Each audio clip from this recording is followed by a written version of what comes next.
Okay, so not quite there yet. I am certainly not a robot.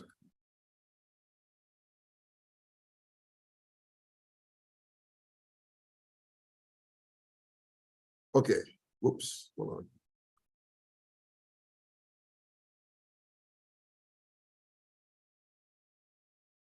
Okay, now we're in business, I think.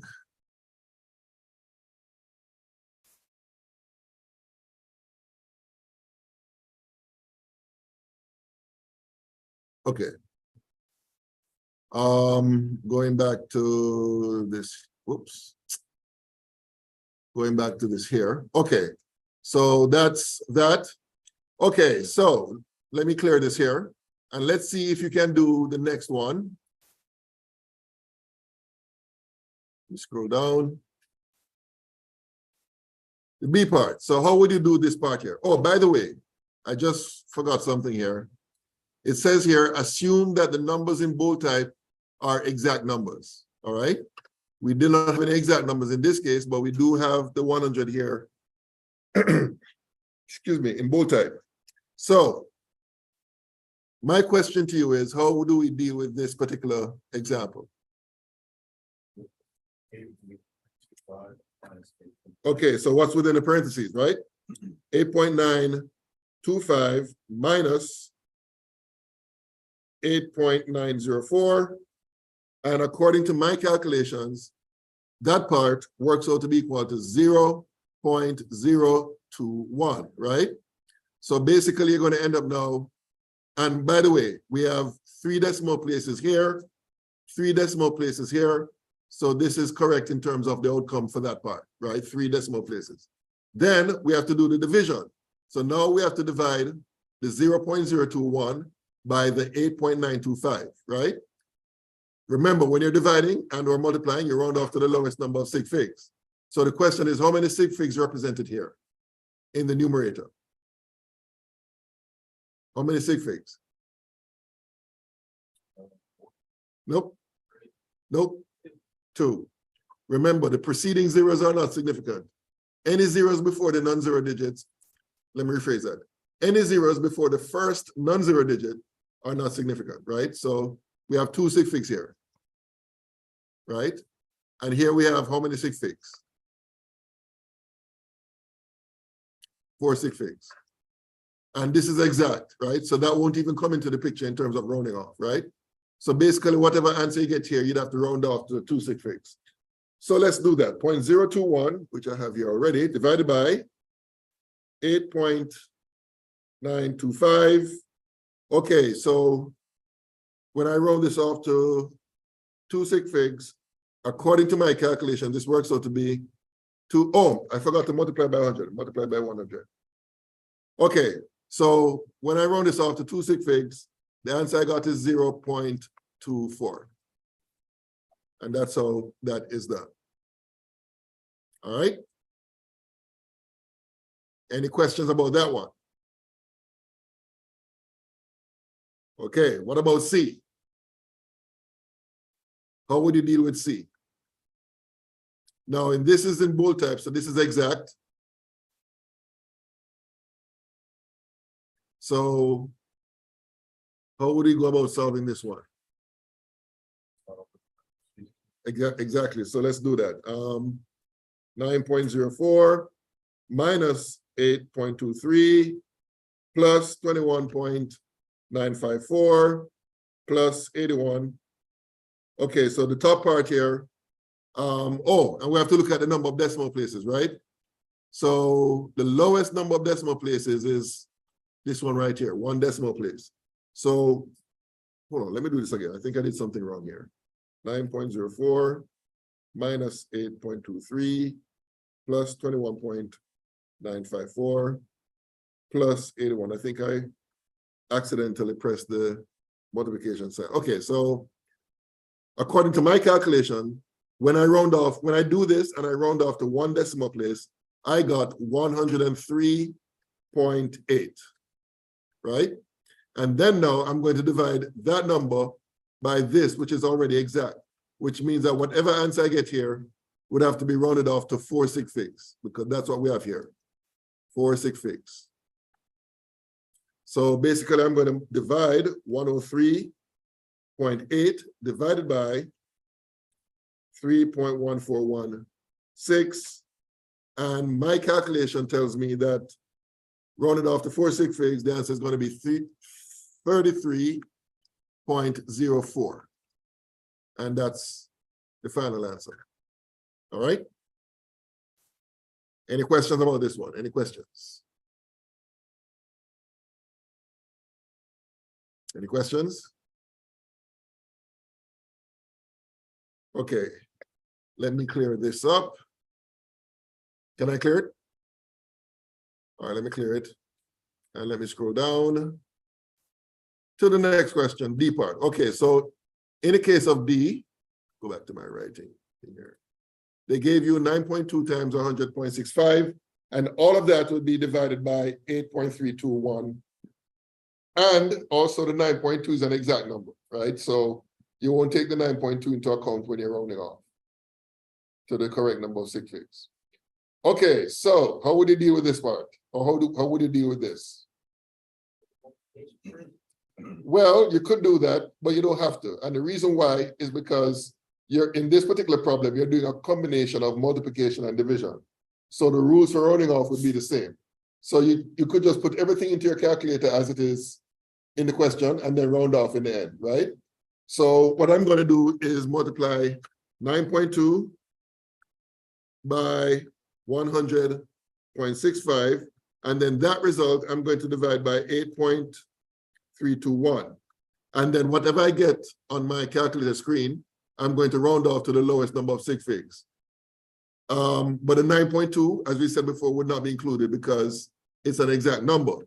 So that means you'd have to round off, well, this is here expressed to 5 sig figs, this is 4 sig figs. So whatever your answer is, it would have to be expressed to 4 sig figs. And according to my calculator, the answer I got is 111.3 when rounded off to 4 sig figs. And that would be the answer. All right. Okay, any questions about this one? Any questions? I just got a quick question. Yes, sir. The exact numbers, we don't count them as sig figs at all? Right, and the reason why is because exact numbers, because they're exact, they have an infinite number of significant figures, right? So if you're going to multiply an exact number versus a measured number, the measured number is what will determine the number of sig figs that you're going to round your answer off, because the number is exact. That means that it's you know, it can't get more accurate than that. So therefore it has an infinite. It basically means that when it comes to exact numbers, you're certain about it, whereas measured numbers, there's some degree of uncertainty, Right. and that is reflected in the number of sig figs. Okay, any other questions about this one? Any other questions? All right, let me clear this. Scroll down and move on to question number 4. Well, question number 4 is relatively easy. You guys should know how to do this. How would you do this?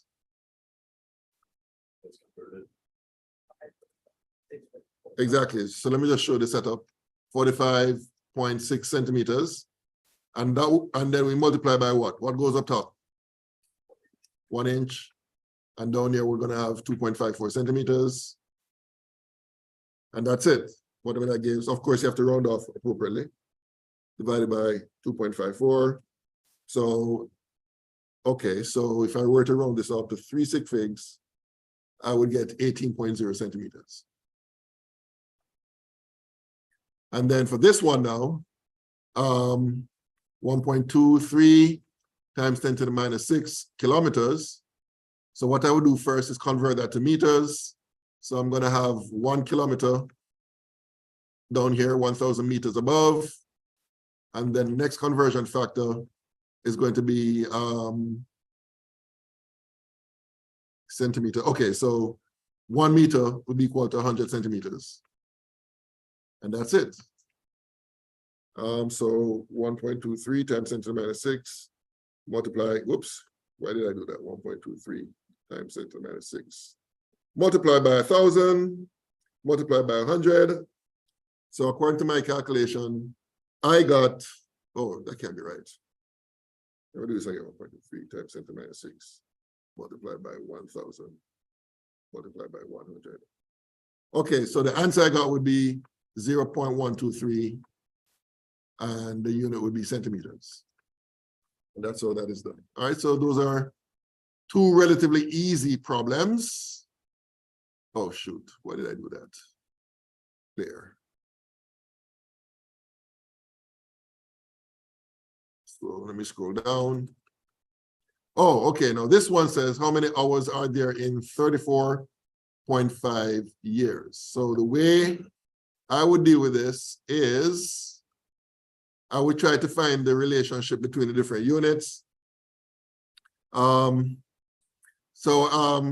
year would contain 365 days, and 1 day would be equal to 24 hours, right? So how would you set this up? 4 times 365 times, and then once you get it times 34.5. Hold on 1 minute. I'm going to put 1 year here, and then the next is what? 24 hours. Right, and that's it. And whatever answer you get here, you need to round off to 3 sig figs. So let's see what that gives. 34.5 times 365 times 24. And you have to round this off to 3 sig figs. When I did that, the answer I got is 3.02 times 10 to the 5 years. I'm sorry, hours. Because these units will cancel out here, here, here. So that would be the answer. All right. Okay, how would you do number 7? They gave you 355 millimeters, and you are to convert this to inches, right? Now, if you look up in the table, you see that the relationship between the inch unit and the centimeter unit is that 1 inch is equal to 2.54 centimeters. And 10 centimeters would be equal to, no, I'm sorry, 10 millimeters would be equal to 1 centimeter. So how would you set this up? What's the first conversion factor you're going to use? 1 inch into centimeters. No, you're starting from millimeters first. So I would use this relationship right here, right? I would put 1 centimeter above, 10 millimeters below. So that goes with that. And then the next conversion factor is what you just mentioned.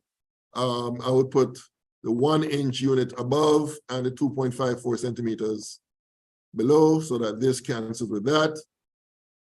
So let's see what that gives. So that is 355 times, or not times, divided by 10, divided by 2.54. And according to my calculation, this works out to be equal to 140. But I will put a decimal point right here, inches. No, I'm sorry, 14.0 inches. All right. And that is how that is done. All right, let me clear this here.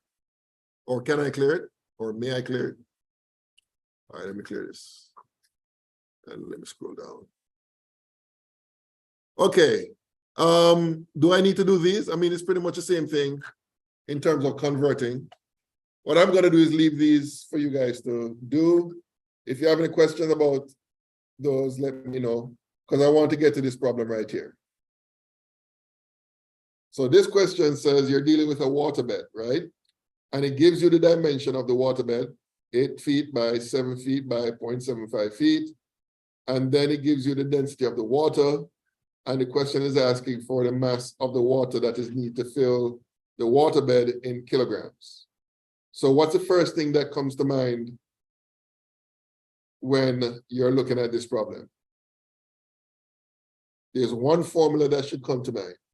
Gotta convert the feet into, well, convert everything into metric. Yeah, that too. Yeah, you're going to do that. But the first thing I want to find out from you guys is what formula would you use to solve this particular problem? The density formula, right? And remember, the density formula is exactly. So let me put that up here for reference purposes. Density is equal to mass over volume, right? What the question is asking for is the number of kilograms. In other words, the question is asking for the mass, right?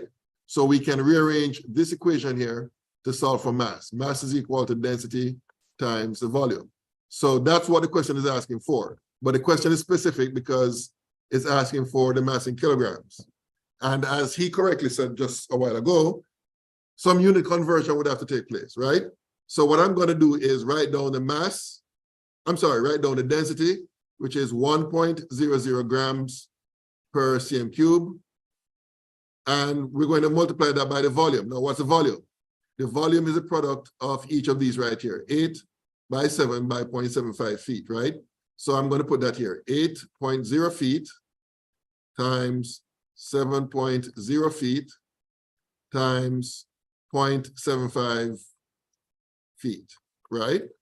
Now, as he said, the units have to be basically compatible, right? Because here we have the volume expressed in centimeters cube, and if you multiply feet by feet by feet, you're going to get feet cube, right? So we either have to convert the feet cube unit to centimeters cube unit or vice versa. How are we going to do that? Well, we have to multiply by the appropriate conversion factors. Now, the relationship between the foot unit and the inch unit is that 12 inches is equal to 1 foot.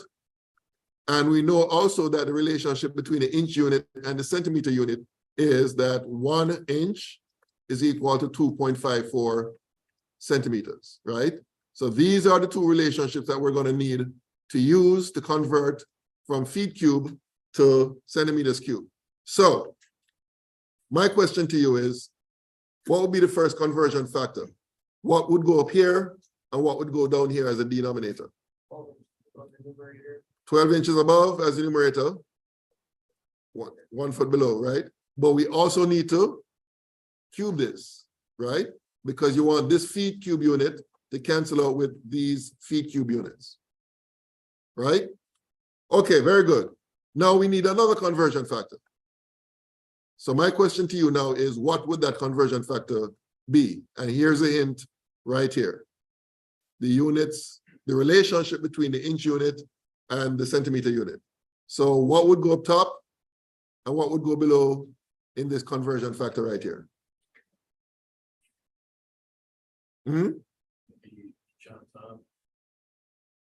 Remember, you want to cancel out the inch unit. So it'd be down. Exactly. So you're going to have 1 inch down here, and up here, you're going to have 2.54 centimeters above.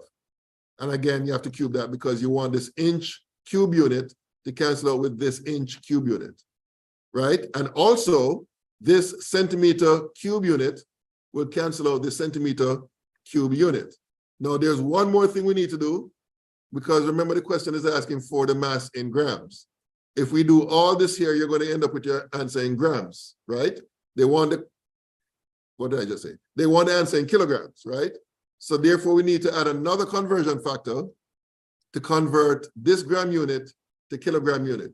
So my question to you guys is, what would go up top here and what would go below here?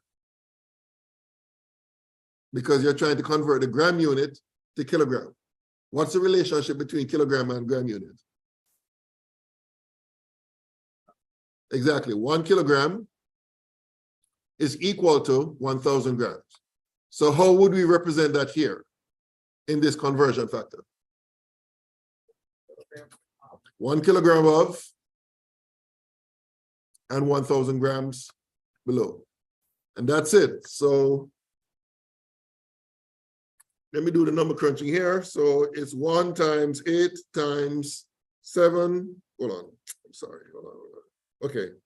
So it's 1 times 8 times 7 times 0.75 times 12 cubed times 2.54 cubed divided by 1,000. And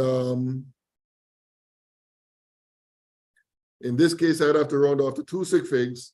So the answer I got here, and again, please check to make sure I'm doing the right thing, but this is what I got. I got 1.4 times 10 to the 4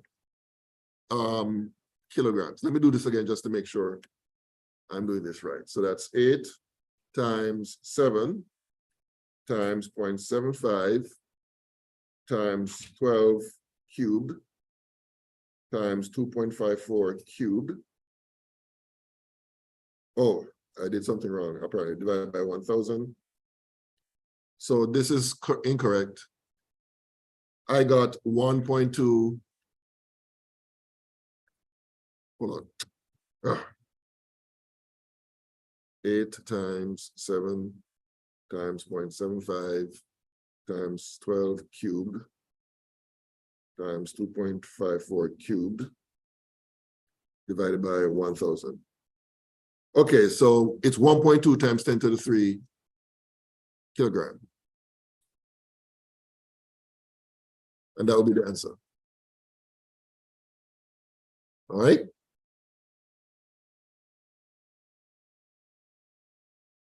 Any questions about this one? Any questions?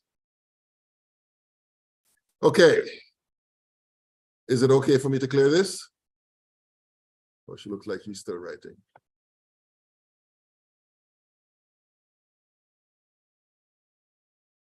Okay, can I clear this now? All right.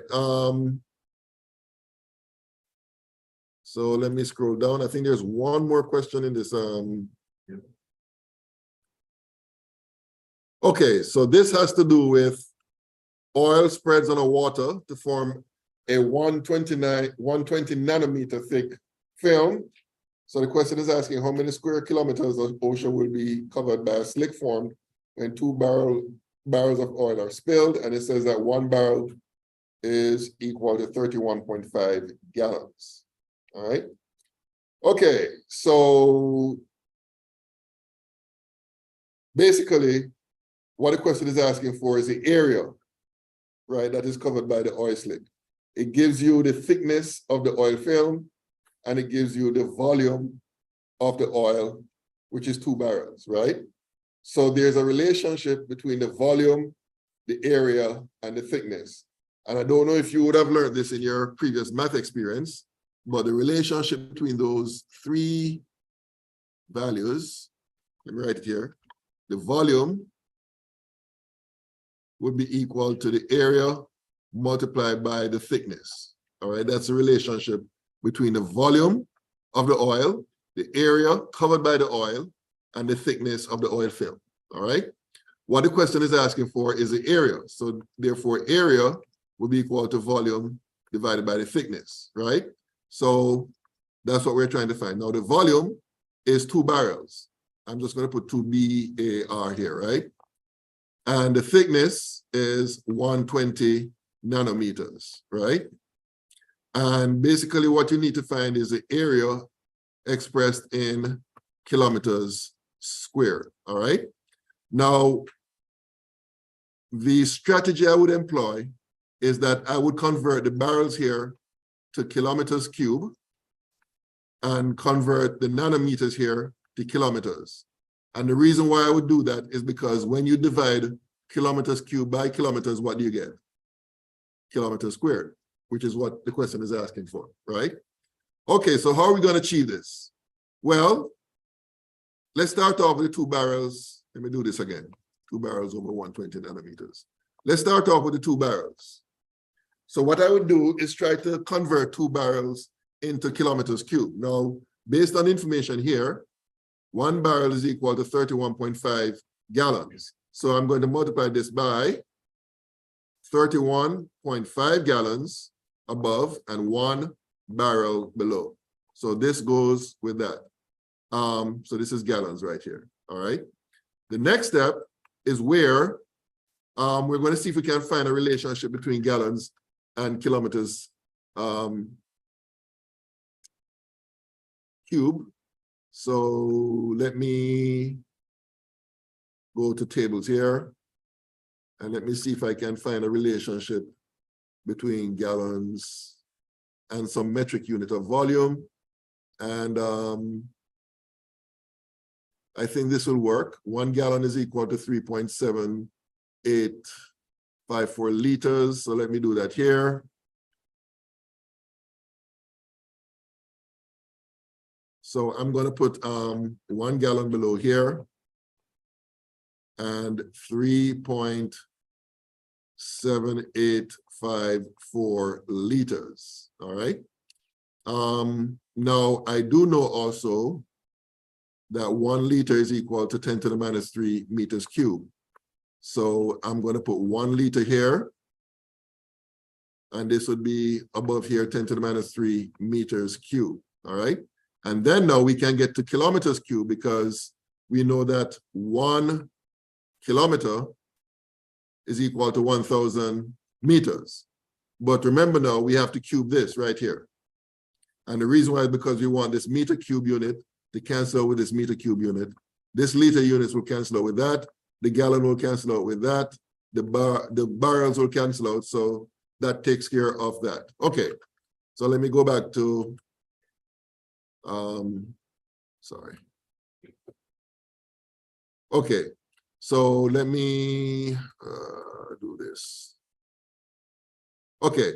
So the next step is to convert from nanometers to kilometers cubed. And that is actually easier because 1 nanometer, if you go to the tables, you're going to see that's equal to 10 to the minus 9 meters, right?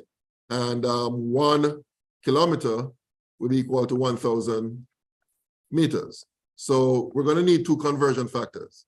We're going to convert from nanometers to meters. And the way we're going to do that is that we're going to have 1 nanometer here, 10 to the minus 9 meters here, so that this unit cancels out with that unit. And then the final conversion factor is to convert from kilometers, from meters to kilometers.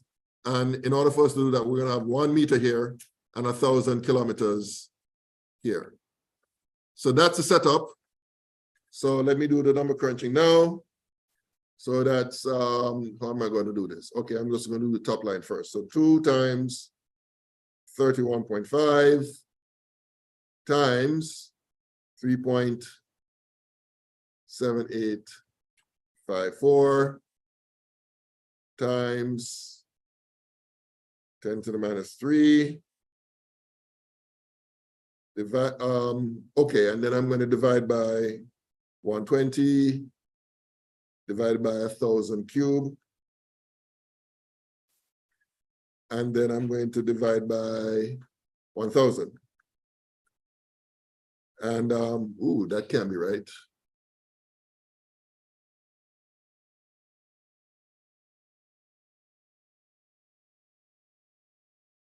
Let me do this again.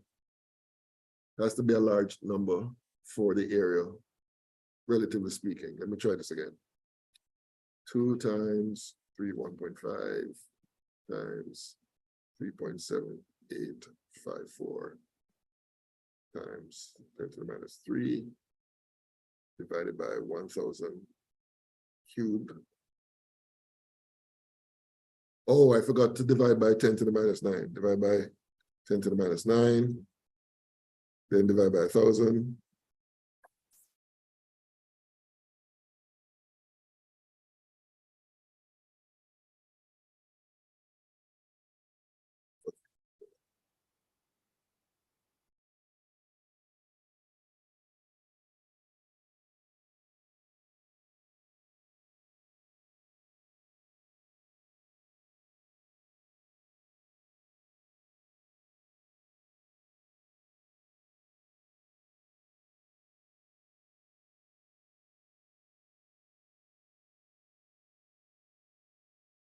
Okay, so according to my calculations, I have to round this off to 2 sig figs. So,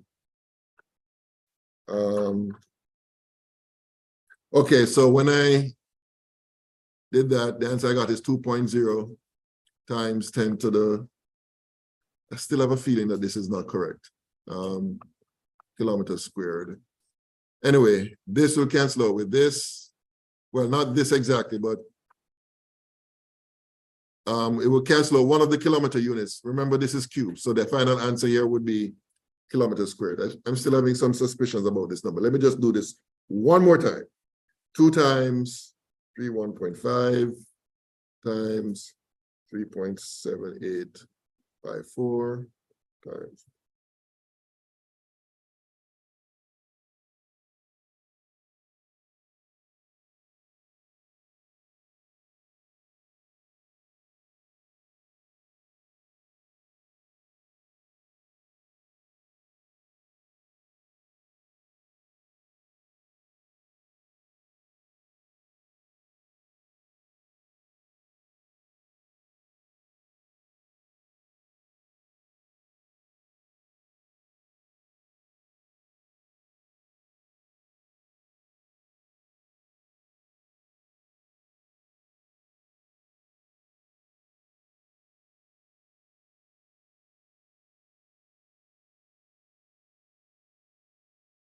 Okay, I think this is the correct answer. I'm going to check it. And if there's any issues, I'll get back to you on that. But I'll go with this as the answer. But that's basically how we set this up. All right. Okay. Let me see here. Any questions about this one? Any questions? Any questions? All right. So that's basically it as far as the assignment is concerned. Now, what I want you to do, of course, is to make sure that you have everything neatly done, and then you're going to turn it in on Thursday. All right. So make sure you bring it completed on Thursday, or you can submit it online. Let me see if I can set up a Dropbox if you prefer to do it that way. Let me just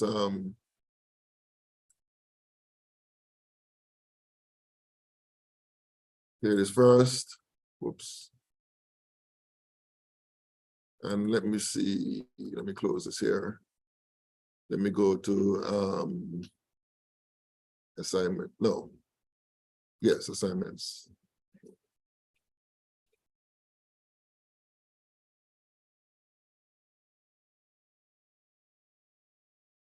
Okay, it's not cooperating. All right, so I'm going to set up a Dropbox. The deadline will be Thursday. Make sure that you turn it in. And of course, if you have any questions between now and then, feel free to come and during my office hours on Skype or by phone. Doesn't matter. Or you can come to me in person. Doesn't matter. All right. Yeah, okay, I'm going to call it a day for now, and I'll see you guys on Thursday.